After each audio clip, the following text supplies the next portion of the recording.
دروازه ټک ټک کوم دا چې اوس څوک راوځي یو دقیقه صبر وکړئ تاسې ما ته دا وخت ډېر قیمتي و دیندار بد کولی هغې دنیا دپاره څه خواري بد کولی هغې دنیا دپاره څه خواري بد کولی سختې د ژوند کدن را باندې هم چې شي اسانه سختې د ژوند کدن را باندې هم چې شي اسانه هر وخت پاک الله ته سوال زارې بد کولی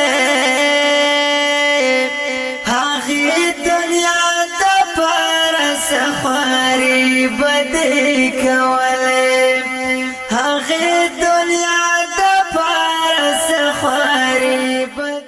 السلام علیکم ورحمت الله. قدرمنو لیدونکو دغه د دوکان جوړ شو الحمدلله.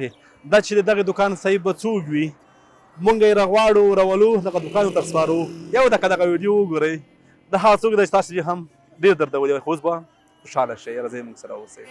بد کولی هغې دنیا دپاره څه خواري بد کولی پنځه وخته لمونځ دروازه ټک ټک کوم دا چې اوس څوک راوځي یو دقیقه صبر وکړئ تاسې ما ته پنځه وخته لمونځ بد کولی.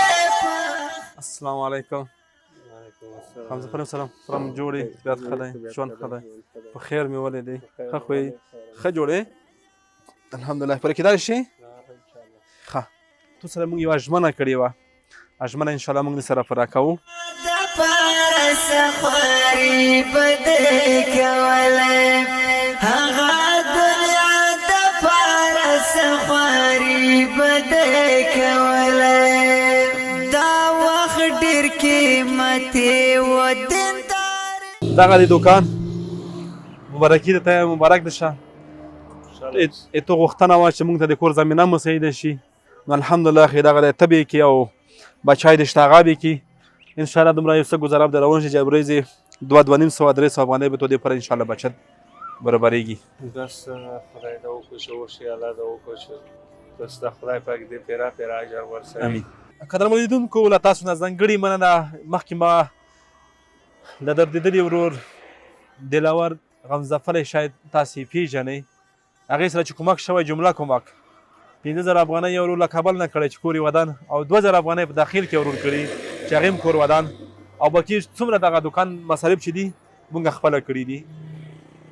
ما مخکې مو ویل چې مونږ احمد او محمود ته نه بلکې انسانیت ته کار کوو تر څو د هیواد هر یو وګړی راپورته شي او په خپلو خپو ودرېږي او د حلال رزق یوه وسیله یې جوړه شي او لاره یې جوړه شي نو مونږ خپله بندګي وسه وکړله. نور کارونه د الله دی الله پاک به دې کې دی چې یو برکت ورته واچوي چې ټول کور خرڅه به یې برابروي انشاءالله خدای مهربان دی. څومره ښه شول یې اوس والله نو په مادي لحاظ به دومره شی نه وي په معنوي لحاظ دا ډېر ستر ګام دی ځکه چې دا یو ما دپاره نه دې کې ډېر مطلب دی. خدای دې تاسو خپل هدف ته ورسوي. خدای دې وکړي چې تاسو هغه ملګري چې تاسو د مسکینانو سره کومک کوئ ته د خپل هدف کې تر ابده بریالي شئ. ډېر خوشحال یم صرف د ځان دپاره نه بلکې تاسو د کار د فعالیت نه خوشحال یم او ډېر داسې خلک به نور هم وي چې تاسو کومک کړی وي نور به هم تاسو ته خدای توفیق درکړي چې د خلکو سره کومک وکړئ په سختو شرایطو کې وچلوئ. په دې وجه ډېر خوشحال یم چې ستاسو فعالیت شتون لري. داسې نور خیریه بنسټونه دي خدای دې ټول کامیاب لري. هر چا سره چې کومک وکړئ زه دومره خوشحالېږم لکه ما سره هم شي. مننه خوشحاله اوسئ. حمزه صاحب تاسې پیژنئ چې دا یو هنرمند و زموږ د هېوادوالو هغه تنده به یې خړوبوله زموږ د زړونو خبرې به یې کولې د شعر په ژبه باندې. دا چې اوس وخت کې بیکاره شوی و د ده ته بچیان په غاړه د کور سرپرسته بیکاره وو موږ ورته د کار زمینه مساعده کړله داسې ډېری بېوزله هېوادوال نور هم شته راځئ چې په ګډه ورته کار وکړو او کار زمینه ورته مساعده کړو تر څو خپلې کور ته حلال رزق پیدا کړي دا خپرونه په همدې ځای پای ته رسوو تر بله دا چې خپرونې ښې چارې ښه وخت درته غواړم پارس خواري بدي کولې سخت د ځل